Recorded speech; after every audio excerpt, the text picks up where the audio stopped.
Panjatkan salam hormat kita kepada manusia yang telah membawa kepada kita hukum halal haramnya Allah, syariat Allah Subhanahu wa taala, Nabi besar Muhammad sallallahu alaihi wa ala alihi wa sahbihi wasallam, sebagaimana Allah telah perintahkan kita untuk mengucapkan salam hormat tersebut, dan tentu kita berharap agar dengan seringnya kita mengucapkan salam kepada beliau, kita mengikuti sunnah-sunnahnya dan juga meninggalkan larangannya, kita akan bersamanya di surga kelak nanti. Baik, kita melanjutkan berdabu kita, Bapak Ibu sekalian, tentu Bapak-Bapak yang hadir secara online dan Ibu-Ibu yang hadir offline dan online juga, kita menyapa semuanya, melanjutkan berdabuku, menghidupkan sunnah-sunnah yang terlupakan. Jadi dari judul ini sudah kita tahu yang sedang dibahas adalah semua hukum-hukum sunnah. Tentu poin ini akan sangat bermanfaat bagi orang yang sudah sibuk dengan ibadah. Kalau orang yang masih malas ibadah biasanya tidak bermakna bahasan-bahasan seperti ini, karena ini bahasan lebih kepada masalah detailnya ibadah. Ya, seperti bacaan-bacaan sholat pilihannya misalnya, ya sebagaimana surah kita pelajari sebelumnya, surah-surah yang dibaca dan bagian-bagian surah Al-Quran.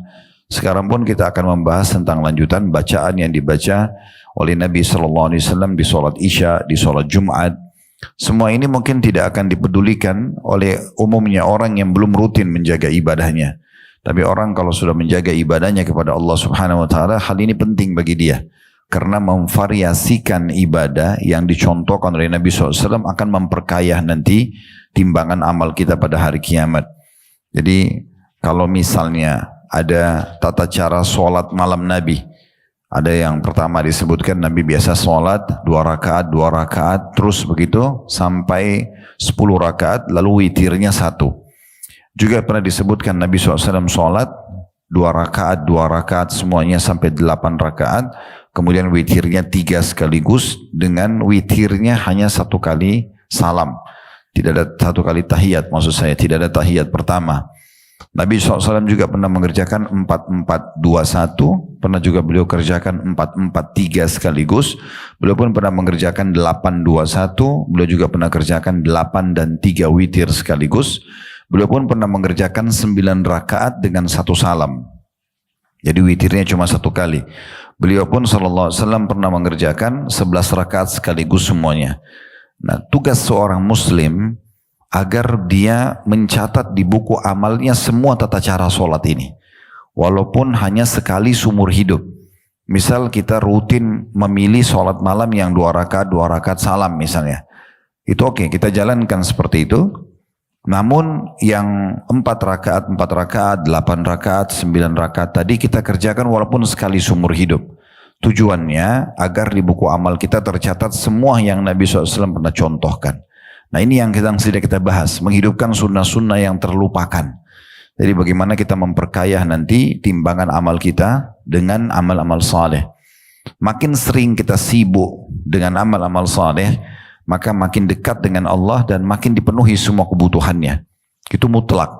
Ya, kalau seseorang ingin agar doanya mustajab, hajat-hajatnya dipenuhi, kalau dia berbuat salah, dia beristighfar, Allah maafkan, maka dia harus dekatkan diri kepada Allah Subhanahu wa ta'ala. Tidak boleh disia-siakan, ya.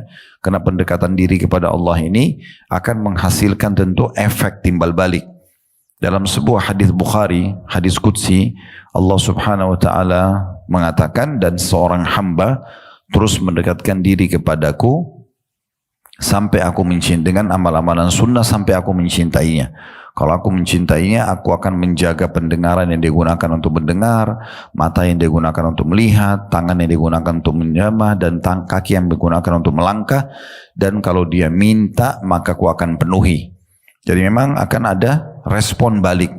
Dalam hadis yang lain, kata Nabi SAW, Allah berfirman hadis Qudsi, kalau seorang hamba mendekatkan diri kepadaku sejengkal, aku akan dekatkan diri kepadanya sesiku, gitu ya. Kalau dekatkan diri sesiku, maka aku selengan. Kalau dia datang kepada aku berjalan, aku akan mendekatkan kepadanya atau mendekat padanya dengan berlari kecil.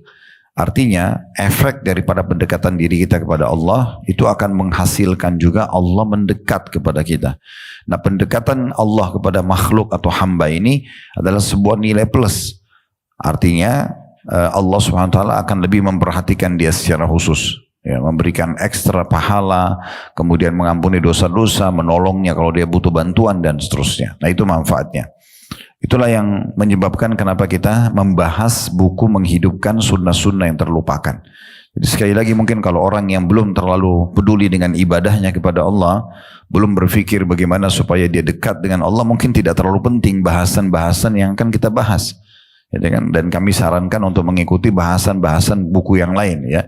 Tapi kalau buku ini memang membahas tentang bagaimana seseorang yang peduli benar dengan ibadahnya kepada Allah sehingga dia mau variasikan, dan akhirnya hampir semua ibadah yang pernah Nabi SAW contohkan walaupun dia opsional, pilihan, sunnah, maka tetap dia kejar dengan tujuan agar dia lebih dekat kepada Allah subhanahu wa ta'ala. Penulisnya juga seorang wanita, Haifah binti Abdullah Ar-Rashid hafidhahullah, salah satu penulis buku yang terkenal di Saudi, dan inilah judul buku beliau yang sudah kita katakan tadi, menghidupkan sunnah-sunnah Nabi SAW atau sunnah yang terlupakan. Sekarang kita masuk ke halaman 94 tentang masalah bacaan sholat isya, bacaan sholat isya itu ya. Dan tentu sebelumnya sudah cukup banyak yang kita bahas ya, tentang masalah bacaan-bacaan sholat ya, dimulai dari poin E ya, di halaman 78 itu bacaan sholat. Kita sudah jelaskan apa itu mufassal, kemudian juga sudah kita jelaskan ya, berbagai macam jenis susunan bacaan-bacaan surah Al-Quran. Kita juga sudah membahas di halaman 81, kalau kita reviewkan kembali ya. Di halaman 81 ada poin 1, bacaan sholat subuh. Nah ini yang biasa Nabi SAW baca di saat sholat subuh. Seseorang usahakan agar dia bisa membaca apa yang Nabi SAW pernah baca, walaupun saya bilang tadi sekali seumur hidup ya. Kemudian juga itu sudah kita bahas panjang lebar sampai di poin nomor 2 di halaman 85, bacaan sholat duhur dan asar. Ini tentu kita berharap agar jangan dilupakan begitu saja, tapi bagaimana kita berusaha menerapkan dalam hidup kita. Di antaranya di poin nomor 2 di halaman 85 itu banyak orang tidak faham kalau sholat duhur Nabi SAW itu sangat panjang. Ya, sangat panjang gitu ya. Dan itu sudah kita jelaskan panjang lebar riwayat-riwayat yang berhubungan dengan masalah itu. Kemudian juga sudah kita lanjutkan sampai poin nomor 3 di halaman 90, yaitu bacaan sholat maghrib. Ini juga sudah kita lihat ya. Biasanya kita sering baca surah-surah pendek, tapi yang dicontohkan adalah Nabi SAW membaca surah-surah yang cukup panjang seperti Wal Mursalati Urfa ya, dan surah-surah yang lain sudah kita jelaskan pada kesempatan yang pada saat kita bedah itu ya. Jadi sekarang ini poin nomor 4 lanjutannya ya. Lanjutan dari jenis-jenis bacaan sholat itu ya. Bacaan sholat isya yang pertama diangkat oleh Haifah, penulis buku ini hafizahullah, adalah riwayat Abu Rafi' radhiyallahu anhu. Dia berkata, "Shallaitu ma'a Abi Hurairah radhiyallahu anhu al-'atama ayyil isya, faqara'a idha as-sama'u shaqqat, fasajad, faqultu ma hadhihi?" Qala sajadtu biha khalfa Abil Qasim sallallahu alaihi wasallam fala azalu asjudu biha hatta alqah. Dikatakan bahwasanya Abu Rafi' berkata, aku mengerjakan sholat isya atau nama lainnya isya atamah ya, atamah, yakni sholat isya bersama Abu Hurairah radhiyallahu anhu. Dan sebentar, saya lihat Al-Quran dulu. Dikatakan kemudian dia membaca surah Al-Insyiqaq. Al-Insyiqaq ya, itu tentunya bisa kita cek di dalam aplikasi Al-Quran kita supaya kita tahu surah ini yang dibaca oleh Nabi SAW atau dibaca oleh Abu Hurairah, dan Abu Hurairah ya, mengatakan mendengarkan atau melihat dari Nabi SAW secara langsung ya. Itu tepatnya surah nomor 84 ya. Al-Insyiqaq surah nomor 84. Saya ulangi kata Abu Rafi', radhiyallahu anhu, aku pernah sholat isya di belakang Abu Hurairah dan kemudian dia membaca pada saat mengimami sholat itu ya, surah Al-Insyiqaq. Tadi sudah kami sebutkan nomor urat surahnya, terdiri dari 25 ayat ya. Lalu setelah selesai membaca surah itu, dia pun sujud. Lantas aku bertanya kepadanya, sujud apakah ini? Maka Abu Hurairah mengatakan, aku bersujud sesudah atau setelah baca surah tersebut ketika menjadi makmum di belakang Rasulullah sallallahu alaihi wasallam ya. Dan aku akan selalu mengamalkannya sampai meninggal dunia. Ya. Hadis ini bisa saja yang dimaksud adalah, kalau bisa lihat buka surah Al-Insyiqaq, bisa buka surah itu di aplikasi Al-Qur'annya. Ya, surah Al-Insyiqaq yang sedang disinggung ini ya, yang sedang dibahas. Ada 25 ayat, sudah lihat surah nomor 84 ya. Coba dilihat ayat 21-nya. Itu memang ada ayat tentang sujud. Wa idza quri'a 'alaihimul Qur'anu la yasjudun. Dan apabila Al-Quran dibacakan kepada mereka, maka mereka tidak bersujud. Nah, kalau saya tidak tahu aplikasi Al-Quran yang Bapak Ibu pegang, tapi kalau yang saya memang ada tanda mihrab, ya, berarti disuruh sujud, ya, karena ada kata-kata sujud di situ. Jadi supaya kita connect dengan riwayat ini, ya, itu yang menyebabkan kenapa Abu Hurairah sujud, radhiyallahu anhu, itu ya. Jadi kita perlu titik beratkan sebab sujudnya Abu Hurairah di sini. Yang pertama, beliau sujud pada saat sholat karena sunnahnya sujud pada saat ada ayat sujud. Walaupun ini tidak apa-apa kita nggak sujud, gitu ya. Tetapi sudah kita bahasakan, kita sedang membahas sunnah-sunnah tambahan. Jadi setiap lewat ayat tentang sujud, usahakan sujud walaupun lagi sholat. Kita sujud, kemudian bangun lagi, melanjutkan ayat setelahnya. Kalau dia berada di akhir surah, ya, di akhir surah, misalnya wasjud waqtarib, ya, di dalam surah Al-Alaq, ya, di akhir ayat, maka kita sujud, kemudian kita bangkit, lalu lanjut surah lain, tidak masalah, walaupun 1-2 ayat, baru kita ruku, kemudian kita i'tidal dan seterusnya, ya.